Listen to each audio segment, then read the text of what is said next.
الرحيم الحمد لله رب العالمين والصلاة والسلام على سيد الأنبياء والمرسلين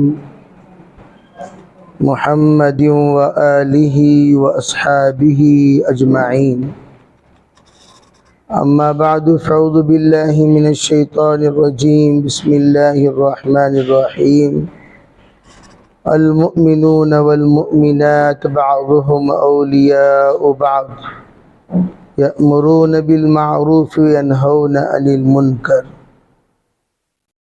وقال النبي صلى الله عليه وسلم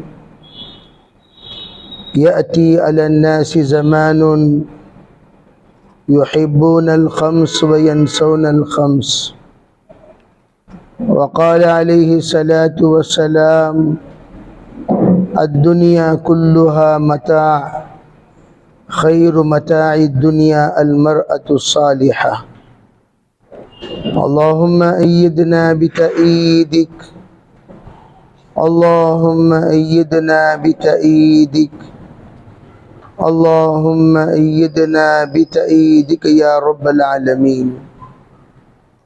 محترم معزز حضرات علماء کرام، بزرگان دین، پردہ نشین محترم خواتین، دینی ماں و بہنوں، اللہ تعالیٰ نے اپنے فضل سے، اپنے کرم سے ہم میں سے ہر ایک کو عقل سلیم عطا فرمایا. جب اللہ نے عقل کو پیدا کیا، عقل سے اللہ نے یوں کہا اقبل، آگے آؤ. عقل آگے آئی.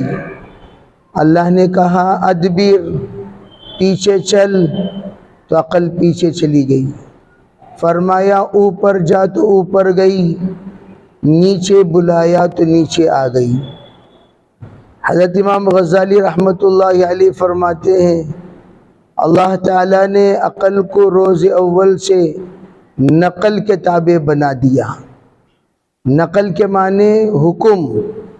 حکم یہ منقولات کہلائے جاتے ہیں، اور منقولات میں معقولات کا دخل نہیں ہوتا.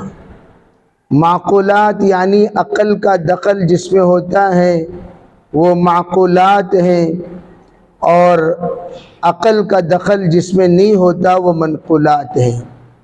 قرآن منقول ہے، حدیث منقول ہے، احکام منقول ہیں، نواہی منقول ہیں، شریعت مطہرہ منقول ہیں، اور اس میں عقل کا کوئی دخل نہیں ہوتا. ہم جب تک اپنی عقل کو جہاں استعمال کرنا وہاں استعمال کریں گے، جہاں تابع ہونا چاہیے وہاں تابع ہو جائیں گے. فرمایا ہمیشہ ہمارے ساتھ خیر کا تعلق رہے گا، اور جہاں پر نقل میں عقل کو دوڑانے لگے وہاں شر آنا شروع ہو جائے گا. جیسے نماز ہے، نماز اللہ تعالیٰ نے 5 وقت فرض کیے، اور 5 وقت کے اوقات بھی اللہ نے طے کیا.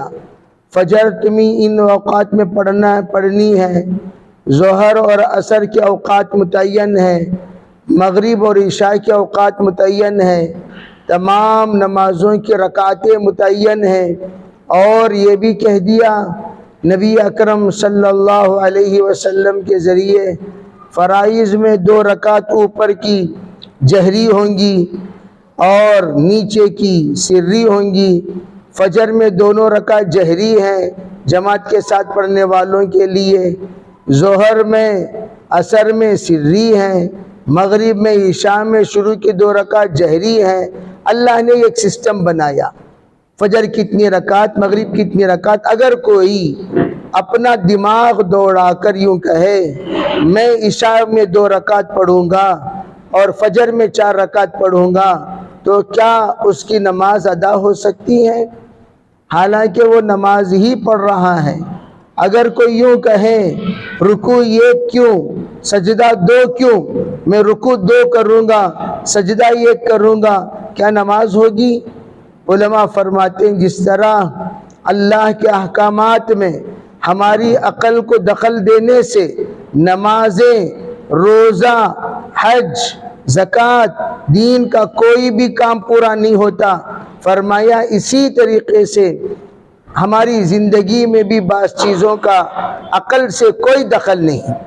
جیسے پردہ ہے، اللہ نے کہہ دیا وَقَرْنَ فِي بُيُوتِكُنَّ وَلَا تَبَرَّجْنَ تَبَرُّجَ الْجَاهِلِيَّةِ الْأُولَى، اللہ نے کہہ دیا تم پردہ کرو. جاہلیت کے زمانے میں بے پردہ جس طرح گھوما کرتی تھیں اس طرح مت گھوما کرو.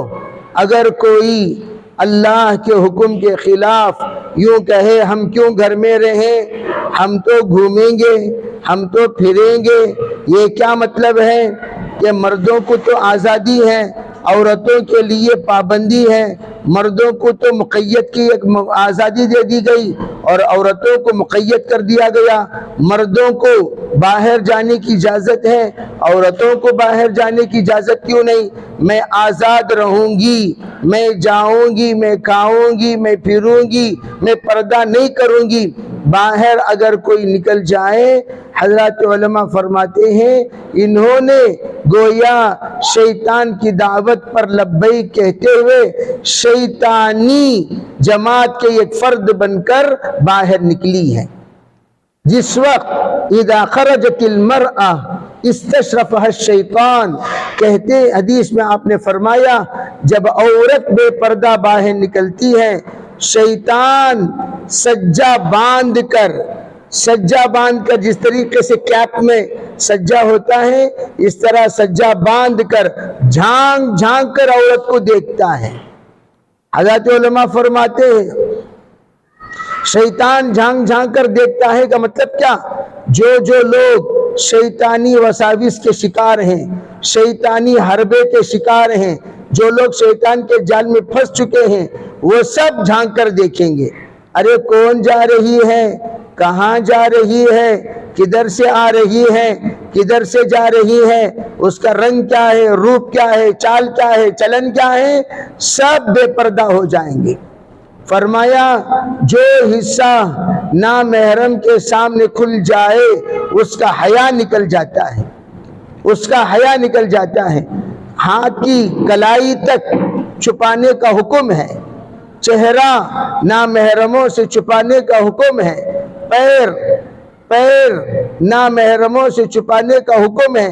اگر کوئی یہ سوچ کر کہ میرے ہاتھ کے ظاہر کرنے سے، میرے چہرے کے ظاہر کرنے سے، میرے پیر کے ظاہر کرنے سے کیا ہو جائے گا. حضرت ابو حنیفہ رحمۃ اللہ علیہ اپنے زمانے میں، جبکہ حضرت ابو حنیفہ رحمۃ اللہ علیہ کا زمانہ 80 ہجری میں حضرت پیدا ہوئے، 150 ہجری میں حضرت کا انتقال ہوا، دوسرے صدی کا زمانہ ہے. حضرت ابو حنیفہ نے جب دیکھا حالات بہت سنگین ہیں، مرد حضرات کی نظریں، لالچ لوگوں کی نظریں اور نوجوان آوارہ نوجوانوں کی نظریں قابو میں نہیں ہیں، اسی وقت حضرت ابو حنیفہ رحمۃ اللہ نے فرمایا اپنے چہرے پر پابندی سے پردہ لگایا کرو، نقاب لگایا کرو، اپنے رنگ کو چھپایا کرو. آپ کا رنگ ظاہر نہ ہو، آپ کا ڈھنگ ظاہر نہ ہو، آپ کی چال ظاہر نہ ہو، آپ کی چلن ظاہر نہ ہو. یہ اسی وقت حضرت ابو حنیفہ رحمۃ اللہ نے پابندی لگا دی. یہاں تک کہ پردہ، محترم بہنوں ذرا توجہ سے سنیں، آپ کا نام عورت کے معنی کیا؟ عورت کے معنی پردے میں رہنے والی، عورت کے معنی ہی پردے میں رہنے والی. جب بچی بالغہ ہو جاتی ہیں، پھول پہن لیتی ہیں، اب وہ شادی کے قابل ہو جاتی ہیں، جب اس کو عورتوں کی ترتیب پر نمازیں معاف ہونے لگتی ہیں، وہ لڑکی کے شعبے سے، لڑکی کے زمرے سے، لڑکی کی جماعت سے، لڑکی کے حدود سے نکل کر عورت کے حدود میں داخل ہو جاتی ہے. لڑکیوں پر پابندی الگ، بچیوں پر جس کو ہم بچی کہیں گے، اور عورتوں پر پابندی الگ. عورتوں پر وہ تمام پابندیاں لگائی جائیں گی جو تمام پابندیاں شریعت لگاتی ہے. یہاں تک کہ حدیث پاک میں جناب رسول اللہ صلی اللہ علیہ وسلم نے تمام خواتین کو، نسوان کو ایسی نصیحت آپ فرمایا کرتے تھے، ایسی پابندی لگایا کرتے تھے اور ایسی تربیت کیا کرتے تھے۔ حضرت فاطمہ رضی اللہ تعالی عنہا کبھی سڑک کے درمیان چلی نہیں، زندگی میں کبھی سڑک کے درمیان حضرت فاطمہ چلی نہیں، یوں ہی بن گئی وہ، ارے بھئی یوں ہی بن گئی سید النساء اہل الجنہ فاطمہ رضی اللہ تعالی عنہا تمام خواتین کے جنت کے وہ ملکہ بنی ہے، سیدہ بنی ہے، تو وہ کیسے؟ ان کے 4 خصوصیات ہیں۔ پہلی خصوصیت انتہائی پردے میں پابند، یہاں تک کہ جب ان کا آخری وقت آیا تو حضرت فاطمہ نے بہت زیادہ اپنے بارے میں سوچا، ارے میں انتقال ہونے کے بعد میرا تو لوگ غسل دیں گے، اور جب وہ غسل دیں گے پتہ نہیں میرے بدن کو کون سی کیسی خواتین چھوئے گی۔ دیکھیے کس طریقے سے حضرت فاطمہ کا خیال تھا، اور حضرت فاطمہ خود غسل کی اور اپنے کپڑے خود بدلی اور نماز ادا کی، اور ادا کرنے کے بعد یوں کہا اپنے خادمہ سے کہ پوچھا کہ بتا کہ میرے انتقال کے بعد اگر علی آئے رضی اللہ تعالی عنہ، ان کو میری انتقال کی خبر دیے بغیر پہلے ان کو کھانا کھلانا، کیوں؟ اگر بالفرض میری انتقال کی خبر ان کے کانوں تک پہنچ جائے تو پھر وہ کھانا چھوڑ دیں گے اور بھوکے رہ جائیں گے، اور میرے شوہر کو بھوک کی حالت میں رکھنا مجھے پسند نہیں ہے، میں نہیں چاہتی کہ وہ میرے غم میں بھوکے رہ جائیں، پہلے ان کو کھلانا۔ اور دوسری بات یوں کہنے لگی، جس وقت میرا انتقال ہو جائے تو ان کے غم کو دیکھ کر خود ایک حبشی خادمہ تھی، پوچھنے لگی آپ اتنے زیادہ غمگین کیوں ہیں؟ کہا میرے انتقال کے بعد مجھے سریر پر لٹا کر مجھ پر چادر بچھایا جائے گا، اور وہ چادر سے میرے بدن جھلکنے لگے، یہ مجھے پسند نہیں ہے، چادر پر سے میرا بدن جھلکے یہ مجھے پسند نہیں ہے۔ تو اس خاتون نے کہا ہمارے پاس ایک نظام ہے حبشہ میں۔ کیا نظام ہے؟ ہم پلنگ کے چاروں طرف لکڑی باندھ دیتے ہیں اور اس پر چادر ڈالتے ہیں، اور اندر کے مرحومین کا کوئی بھی بدن کا حصہ باہر ظاہر نہیں ہوتا، اور یہ بھی پتہ نہیں چلے گا کہ کتنے موٹے ہیں، کتنے پتلے ہیں، کتنے لمبے ہیں، کتنے چھوٹے ہیں، کچھ پتہ نہیں چلے گا، اوپر چادر ڈال دیا جاتا ہے۔ تو چنانچہ ان کے یہ بات کہنے پر کیا ہوا؟ فرمانے لگے حضرت فاطمہ اتنی خوش ہوئی، اپنی حیات میں بمبو لا کر انہوں نے اس پلنگ پر، اس سریر پر انہوں نے باندھا، اور باندھ کر وصیت کی میرے مرنے کے بعد اس پر چادر ڈال کر اٹھا کر لے جانا ہے۔ اتنا زیادہ پردے کا خیال۔ اللہ اکبر۔ در منصور کی روایت ہے، حضرت فاطمہ رضی اللہ تعالی عنہا کے انتقال پر انہوں نے جو وصیت فرمائی، وہ وصیت میں یہ بھی ایک وصیت، میرے انتقال پر کسی کو اطلاع نہ دینا، کسی کو اطلاع نہ دینا کہ فاطمہ کا انتقال ہو گیا، فاطمہ کا نہیں، کسی کو نہیں، علی کو کہہ دو، حضرت رضی اللہ تعالی عنہ، اور میرے بچوں کو کہہ دو، بس اس کے علاوہ کسی کو اطلاع دینے کی ضرورت نہیں۔ اب حضرت علی رضی اللہ تعالی عنہ آئے، کھانا رکھا گیا، کھائے، پھر اس کے بعد کہا فاطمہ نے آپ کو سلام سنایا ہے، اور یوں کہا انشاءاللہ حشر کے میدان میں ہماری ملاقات ہوگی، اور حضرت فاطمہ کے وصال کی اطلاع دی۔ حضرت حسن اور حسین آ چکے تھے، بہت روئے، حضرت علی رضی اللہ تعالیٰ عنہ، حضرت ابو ذر تشریف لائے کسی کام سے، انہوں نے جب دیکھا ماجرا یہ ہے تو غسل تو وہ خود کر چکی تھیں، گھر ہی میں جنازے کی نماز ادا کی گئی۔ نماز ادا کرنے کے بعد ایک طرف حضرت علی، ایک طرف حضرت ابوذر، اور ایک طرف حضرت حسن اور ایک طرف حضرت حسین جنازے کو لے کر راتوں رات جنت البقیع پہنچے، اور وہاں پر قبر کھودی گئی، ان کو رکھا گیا۔ اس وقت حضرت ابوذر نے قبر سے خطاب کرتے ہوئے کہا، یوں عجیب جملے ہیں، کہا اے قبر تو جانتی ہے کون تیرے پاس آ رہی ہے؟ جو آ رہی ہے وہ سید النساء اہل الجنہ ہے، تمام جنت کی عورتوں کی ملکہ سیدہ وہ آ رہی ہے۔ اور یہ کون ہے؟ لقطے جگر نور نظر رسول صلی اللہ علیہ وسلم، جس کے بارے میں حضور نے فرمایا فاطمہ قطعۃ کبدی۔ اور جانتی ہے یہ کون ہے؟ علی سے فرمایا علی فاطمہ کو تکلیف نہ دینا، فاطمہ کو تکلیف ہوتی ہے، مجھے تکلیف ہوگی، اور مجھے تکلیف ہوگی تو اللہ کو تکلیف ہوگی، علی کبھی فاطمہ کو تکلیف نہ دینا۔ حضرت علی رضی اللہ تعالیٰ عنہ کا جب دوسرا نکاح کرنے کا ارادہ ہوا، حضرت نبی علیہ السلام نے فرمایا میں یہ نہیں چاہتا فاطمہ کی حیات میں تم فاطمہ کو تکلیف دو، دوسرا نکاح فرما کر۔ تو حضرت علی نے حضرت فاطمہ کی حیات میں نکاح نہیں فرمایا، ایسے ہی رہے، ان کے انتقال کے بعد نکاح فرمایا۔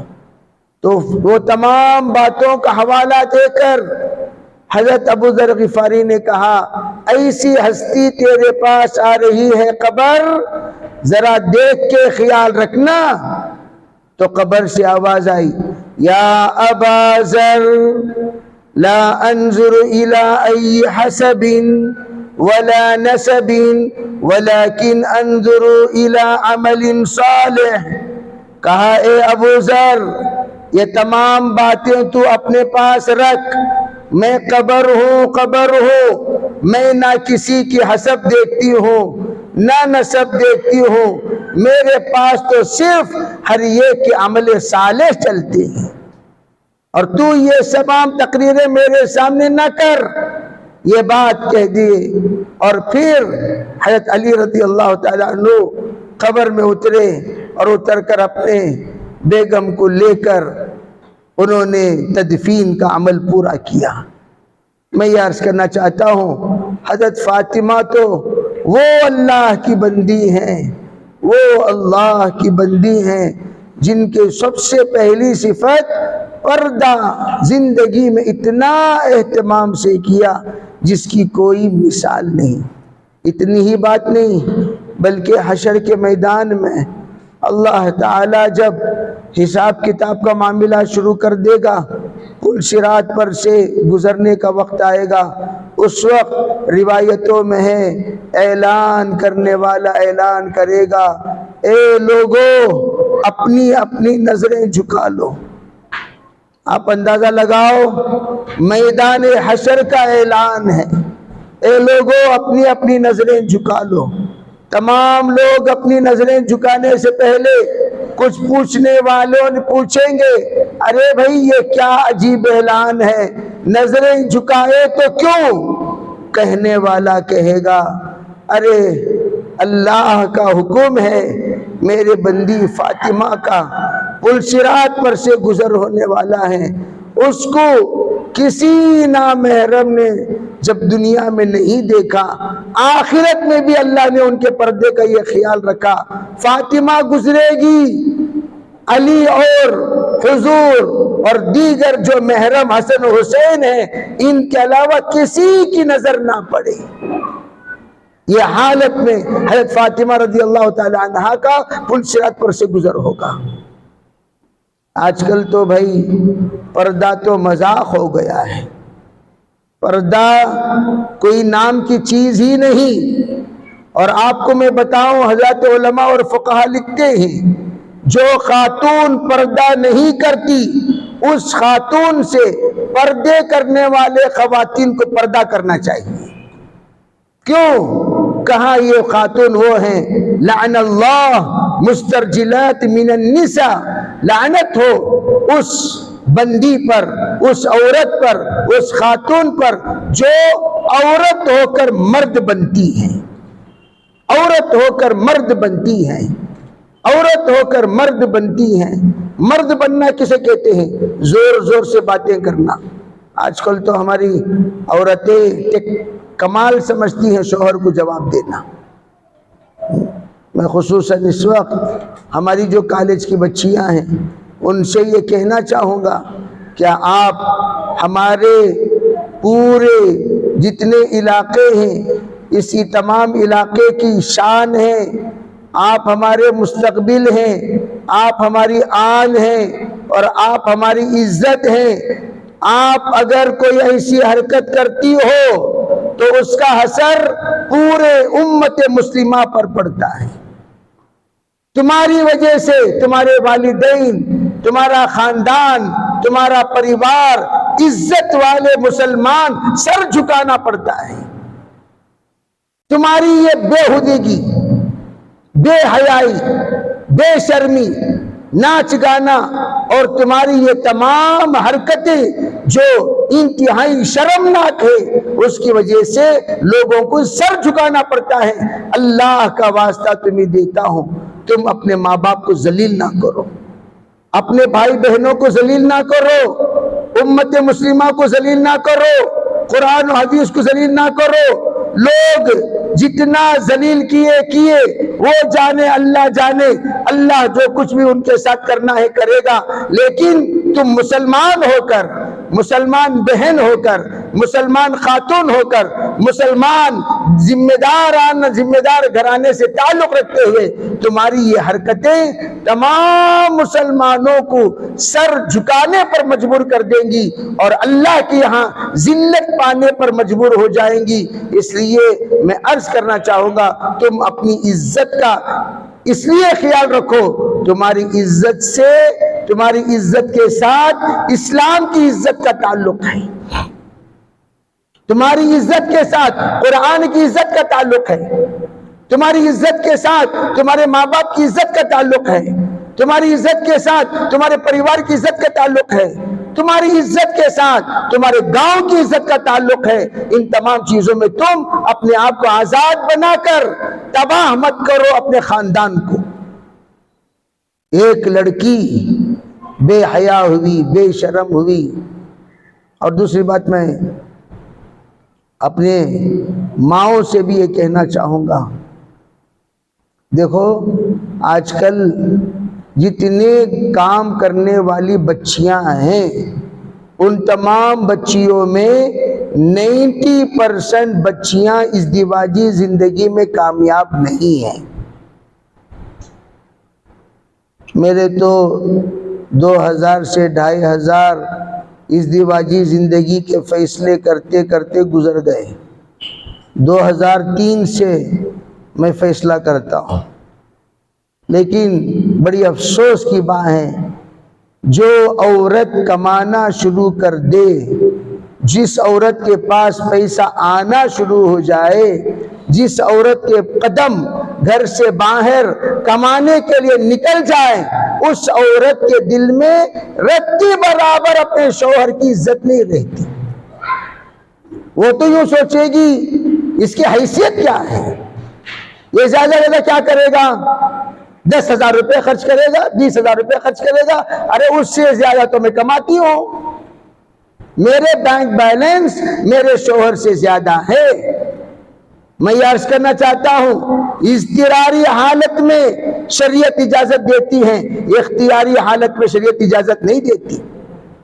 اگر تم اپنے بیٹیوں کو پڑھا کر پروان چڑھا کر اسے نوکری دلوانا چاہتے ہو تو اس کا مطلب یہ ہے کہ آپ کوئی اپاہج مرد کو پکڑ کر نکاح کرا دو۔ کیوں؟ ارے وہ تو بیگم کما رہی ہیں، یہ گھر کا دیکھ بھال کر لے گا، یہ گھر میں رہ جائے گا۔ اس لیے کہ آپ جب اپنے عورت کو، اپنی بیٹی کو کمانے کے لائق بنا دیے، اب مرد کمانے کیا، اس لیے کہ دونوں میں تو بھئی ایکول تو رہے گا نہیں۔ کتنے ایسے کھلے ہوئے صاف کہتی ہے مجھے ان کی کیا بھی ضرورت نہیں ہے، کیوں؟ ان کی تنخواہ 40,000، میری تنخواہ 70,000، انہوں کیا کر لیں گے، انہوں کیا پال لیں گے، انہوں کیا دلا دیں گے. اور وہ جس وقت خلا ہو رہی تو وہ حساب ڈالتی ہیں، اب تک میں نے تم پر اتنا خرچہ کیا. لا حول ولا قوہ. اللہ اکبر. بھئی یہاں وہ باپ بیٹھے ہوئے ہیں، جو وہ شوہر بیٹھے ہوئے ہیں جو اپنی بیویوں پر لٹا دیے. آج تک ان کو یاد نہیں کتنا لٹایا، کیا کیا لٹایا. ابھی بھی لٹا ہی رہے ہیں. کوئی محبت لٹا رہا ہے، کوئی درد لٹا رہا ہے، کوئی ہمدرد بن گیا، کوئی ہمغم بن گیا، کوئی تسلی کا سبب بن گیا. جتنا اپنے بس میں ہے، مالی، صلاحیتی، قولی، فعلی، وہ تمام صلاحیتوں کو لگا کر اپنی بیوی کو سجا کر اب تک بچا کر لے جا رہا ہے. تو اور یہ شوہر وہ ہے جو کافی پلا کر حساب رکھتا ہے. تم نہ میں ایئرپورٹ میں کافی پلائے نا، احسان بھول گئے تمہیں. میں نے کہا تھف ہو تمہاری زندگی پر. نہ تو شوہر بننے کا لائق، نہ تو بیوی بننے کے لائق. تم دونوں جس حالت میں اس وقت موجود ہو، اس حالت میں شادی کرنا تم دونوں کے لیے شریعت کے حکم سے مکروہ ہے. کیوں؟ اس لیے کہ تم نہ بیوی بن کر جینا تو چاہتی ہے، نہ شوہر بن کر رہنا وہ چاہتا ہے. دونوں ہمیں لوگاں شادی کرنے کے بعد آپس میں بیٹھ کو اگریمنٹ کر لے. مولانا کیا جی اگریمنٹ کرے؟ 1 مہینہ ریشن میں لاؤں گی، 1 مہینہ ریشن تمہیں لانا. 1 نمبر 2، 1 مہینہ کرایہ میں بنوں گی، 1 مہینہ کرایہ تمہیں بننا. 3، 1 بار کرنٹ بل میں بنوں گی، 1 بار کرنٹ بل تمہیں بننا. ٹھیک ہو گیا. اب بچے پیدا ہو گئے. اب جناب بچوں کا کیسا تقسیم کرو گے؟ بچوں کیا معاملہ ہوگا؟ جھگڑا یہ ہوا کہ آپ ورک فرام ہوم ہیں تو آپ بچے کو دیکھو، اور میں فرام آفس کام کرتی ہوں تو میں جاؤں گی آفس میں.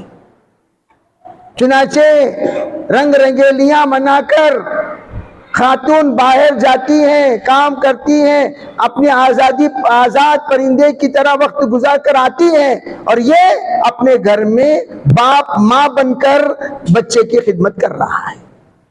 کتنے دن چلے گی؟ کوئی زندگی گزارنے کا طریقہ ہے؟ کس نے سکھایا بھائی؟ ایسے آوارہ طریقہ، ذلیل طریقہ، رذیل طریقہ، یورپین کلچر، بدترین طریقہ. بھئی ہم تو انڈین ہیں، ہندوستانی ہیں، اسلامی ہیں. ہم ایک ذہن کے اور ایک سوچ کے اور ایک ماحول کے ماتحت ہم لوگ جیتے ہیں. لیکن یاد رکھو، جو مرد اپنی عورت کی کمائی کو لے کر جیتا ہے وہ انتہائی بے غیرت ہوتا ہے. اور میں تو کہتا ہوں بھئی 3 چیزیں حضرت مولانا مفتی شفیق صاحب رحمت اللہ علیہ فرمایا کرتے تھے. حضرت نبی اکرم صلی اللہ علیہ وسلم نے 3 مرتبہ شوہر کو بھیجا. وہ شوہر جو آیا ہوا تھا اللہ کے رسول کے سامنے، اريد ان اتزوج یا رسول اللہ، حضور میں تو شادی کرنا چاہتا ہوں. آپ نے بھیجا فاذهب فالتمس خاتما من حدید، جاؤ جا کر لوہے کی انگوٹھی تلاش کرو. پہلی بار حضور نے بھیجا محنتی ہے کہ نہیں ہے دیکھنے کے لیے. دوسرے بار بھی حضور نے بھیجا جا کر لوہے کی انگوٹھی تلاش کر، تو یہ دیکھنے کے لیے محنت پر استقامت ہے کہ نہیں ہے. تیسرے بار بھیجا تاکہ یہ دیکھنے کے لیے غیرت مند ہے کہ نہیں ہے. اب ہم لوگ شوہر کو ہماری بچی اتنی کما رہی، تمہارا بچہ کتنا کما رہا دیکھ کر شادی کرتے وقت تمہیں لائے سوچ بے غیرت کو، بے شرم کو، گھر جوئی کو، بے غیرت کو لا کر شادی کرنے کو، اس کے اندر غیرت نہیں بول کر شکایت کرنا، یہ کون سی انصاف کی بات ہے بھائی؟ کون سی انصاف کی بات ہے بتاؤ؟ لڑکا کے بارے میں لڑکی کے باپ آ کر کہتا ہے نہیں میرا جوئی برابر نہیں، یہ دیکھتا ہے میں شادی کرے سوچ بے غیرت کو نہ جی، شادی کرے سوچ بے غیرت کو نہ. بے غیرت کو شادی کر لے کر بے غیرت ہے بولنا، ارے بھئی آپ لائے ہی وہ آئٹم کو، تھرڈ کلاس آئٹم کو لا کر تھرڈ کلاس ہے بولے تو تمہیں جب جانچ رہے تھے مرد کو کہاں تم نے تلاش کیا؟ اور یاد رکھنا، جو عورت گھر سے باہر قدم رکھ دے بغیر کسی شرعی عذر کے، دیکھو شریعت میں بعض جگہوں پر بعض مقامات پہ اجازت ملتی ہے، نہیں ملتی نہیں کہہ رہا ہوں، اجازت ملتی ہے، لیکن بغیر ماشاءاللہ جب 10,000 میں لوگ جی سکتے ہیں 40,000 میں نہیں جی سکتے۔ اس لیے میں یوں کہتا ہوں بیٹیوں کو 10th پڑھا دیے، دین پڑھاؤ، اس کو ماں بناؤ، ماں، آفیسر بنانے کی کوئی ضرورت نہیں، امپلائی بنانے کی کوئی ضرورت نہیں، ملازمہ بنانے کی کوئی ضرورت نہیں، اسے ماں بناؤ۔ ہاں پڑھانا ہی چاہتے ہو تو ایسی پڑھائی پڑھاؤ اپنے لڑکوں کو جو ایک مقام تک پہنچے، لڑکوں کو پڑھاؤ بھائی، یا الٹا ہو گیا ہر گھر میں لڑکیاں پڑھی ہوئی لڑکے جاہل۔ اسے پوچھو تمہیں کیا جی پڑھ کو ہی؟ میں 10th فیل لے۔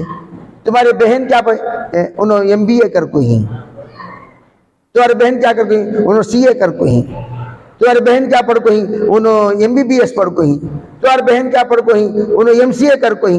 وہ تو لڑکی پڑھی ہوئی اور لڑکا جاہل۔ مجھے حیرت ہوئی ایک جوڑا دیکھ کر، لڑکا ٹائر میکینک، ٹائر پنچر ڈالنے والا، اور لڑکی MBA۔ فیصلہ ہوا، میں کہنے لگے یہ کیا ہے بھائی، یہ کیسا رشتہ ہوا؟ تمہیں آ کر کائیں کی ہی، انہوں کائیں کی ہی؟ نہیں حضرت، انہوں مجھے روزانہ چائے پلاتے تھے۔ کارگزاری پوچھا ہمیں کیسا جی لنکیج ہے نسبت خاکرہ با عالم پاکرہ؟ ارے بھئی یہ تعلق کیسے، زمین و آسمان کو تعلق کیسے ہو گیا؟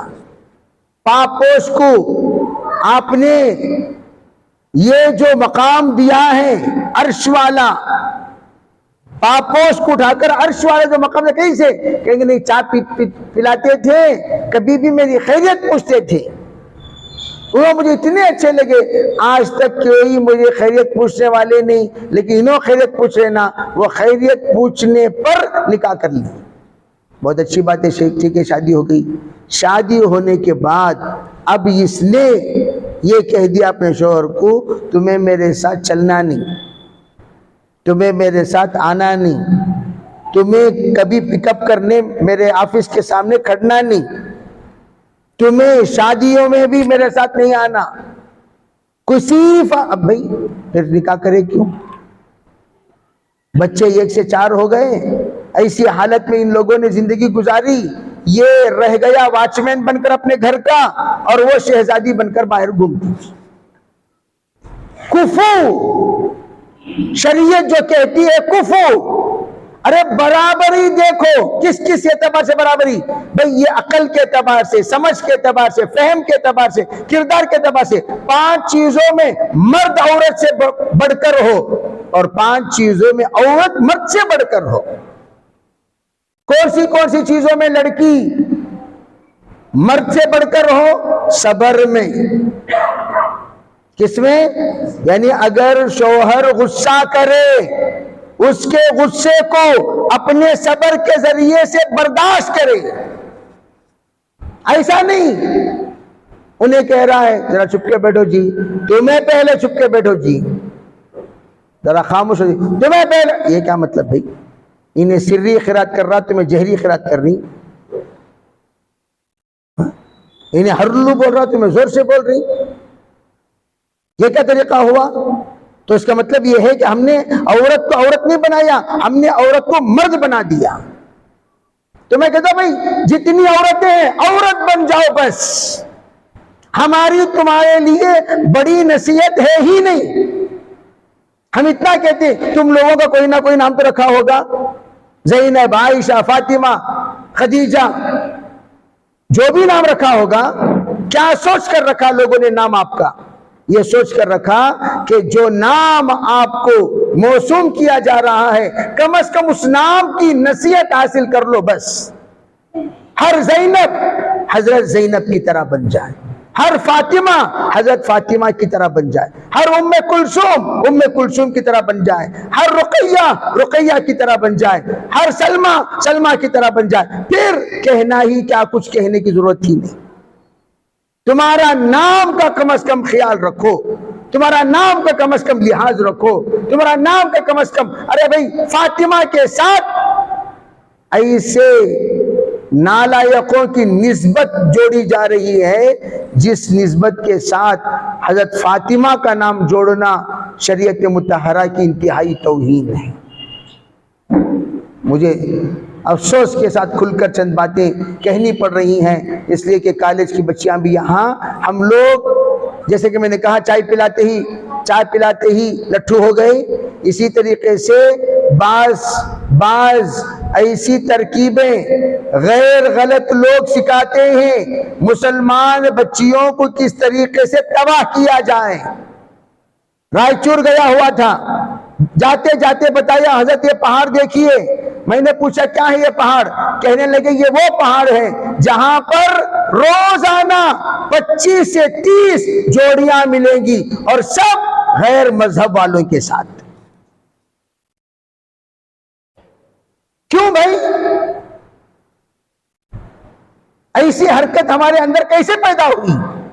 سب سے پہلی بات، کوئی بھی ہماری کالج پڑھنے والی بچی کے پاس ٹچ فون نہیں رہے گا۔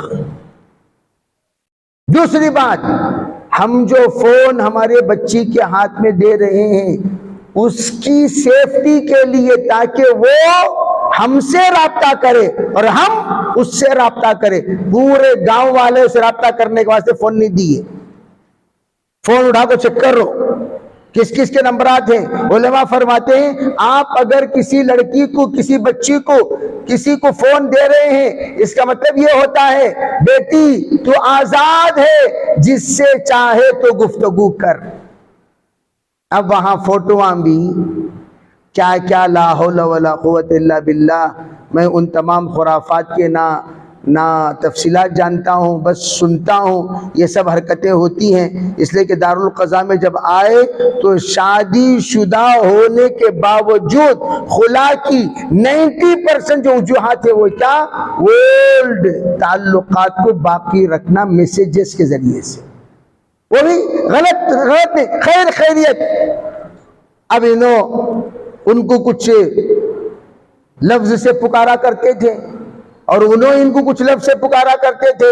اب شادی کے بعد بھائی ان الفاظ سے میسیجز اگر آئے تو شوہر دیکھ کر برداشت کرے گا؟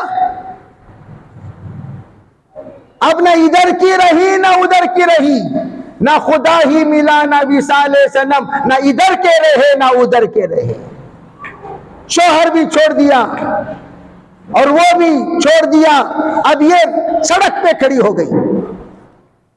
اللہ کا واسطہ دیتا ہوں آپ لوگ یہ آزادی زندگی ختم کرو، نہ پڑھے کوئی بات نہیں، اور ہمیشہ یاد رکھو ہر قوم عورت کے پڑھنے سے ترقی نہیں کرتی، مردوں کے پڑھنے سے ترقی کرتی۔ قوموں کی ترقیات ہیں وہ مردوں کے ذریعے سے، عورتوں کے ذریعے سے نہیں۔ اور جس قوم میں عورتیں آگے ہو مرد پیچھے ہو وہ انتہائی بزدل قوم ہے، انتہائی نالائق قوم ہے، انتہائی کمتر قوم ہے، اور انتہائی بدتر قوم ہے، اور انتہائی ایسی قوم ہے منحوس جس کے نسلوں میں بزدل لوگ پیدا ہوں گے، بخلا پیدا ہوں گے۔ اس لیے یہ فیوچر ہمارا یہ نہیں کیا حضرت کو نکو پڑھو بولتا لینا، تمہیں نکو تمہارے پڑھنے کی ضرورت کس نہیں، پڑھ کو گاؤں گلی چن کھانے سے نہیں پڑھنا اچھا، پڑھ کر گاؤں گلی میں جا کر پوری ماں باپ کو بدنام کرنے سے نہیں پڑھنا اچھا، پڑھ کر غیر غلط حرکتیں کر کے ماں باپ کو سولی پہ چڑھانے سے نہیں پڑھنا اچھا۔ پڑھنے کے بعد کتنے ایسے مکانات ہیں، میں گیا ہوا تھا بیلنگل کو، کہنے لگے یہاں سے 50 گھرانے خالی ہو کر چلے گئے ان کی بچیوں کی ذلیل حرکتوں کی وجہ سے، ماں باپ منہ دکھانے کے قابل نہیں رہے۔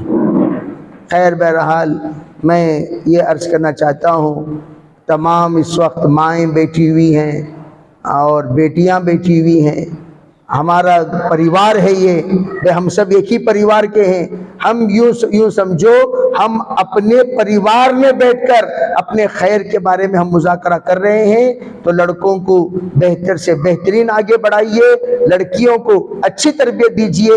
جیسے میں نے کہا، صبر میں وہ اپنے شوہر سے زیادہ ہو، تقوی میں اپنے شوہر سے زیادہ ہو، توکل میں اپنے شوہر سے زیادہ ہو، عبادت میں اپنے شوہر سے زیادہ ہو، حیا میں اپنے شوہر سے زیادہ ہو، اور مرد عورتوں سے قوت میں اپنی بیوی سے زیادہ ہو، بیوی سے سسرال میں۔ تو الٹا دیکھتے ہیں لوگ، لڑکی والوں کے پاس مال کتنا ہے، دیکھنا کس میں؟ لڑکے والوں کے پاس مال کے دیکھنا تو شریعت میں یہاں، اور دیکھتے سو وہاں۔ میں پوچھتا ہوں، لڑکی کے والد کیا کر رہے، اس سے تجھے کیا تعلق؟ کیوں ان کو ڈبانا چاہ رہا ہے کیا؟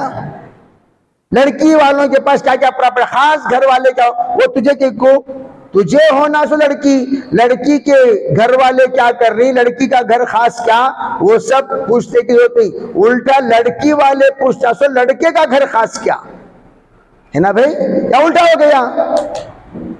تو میں عرض کرنا چاہتا ہوں، مال میں، قوت میں، مال میں، غیرت میں، محنت میں، اور اس کے ساتھ و ساتھ فرمایا اپنے استقامت میں، ہر معاملے میں استقامت میں مرد اپنے عورت سے زیادہ ہونا چاہیے، تاکہ عورت کو استقامت کے ساتھ نماز پڑھانے کا یہ حکم دیتا رہے۔ وَأْمُرْ أَهْلَكَ بِالصَّلَاةِ وَاصْطَبِرْ عَلَيْهَا، اللہ تعالیٰ نے مرد کو ذمہ دار بنایا عورت کا۔ تو اس لیے میں یہ عرض کرنا چاہتا ہوں، ان تمام باتوں کا خیال رکھیں۔ کہنے کو تو بہت ساری باتیں ہیں، ارے بھئی یہ تو عنوان انگنت عنوان ہے، بس ہم اپنے آپ کو قابو میں رکھیں، پابند بنائیں، نماز کا اہتمام کریں، ذکر و اذکار کا اہتمام کریں، گھر میں فضائل اعمال کی تعلیم کریں، اور اپنے بچیوں کو لے کر، دماغ جن کا خراب ہو گیا ہے لے کر اللہ کے راستے میں جایا کریں۔ بچی کیا کر رہی کیا نہیں کر رہی نگرانی کیا کریں، کب سو رہی کب نہیں سو رہی اس کے بارے میں خیال رکھا کریں۔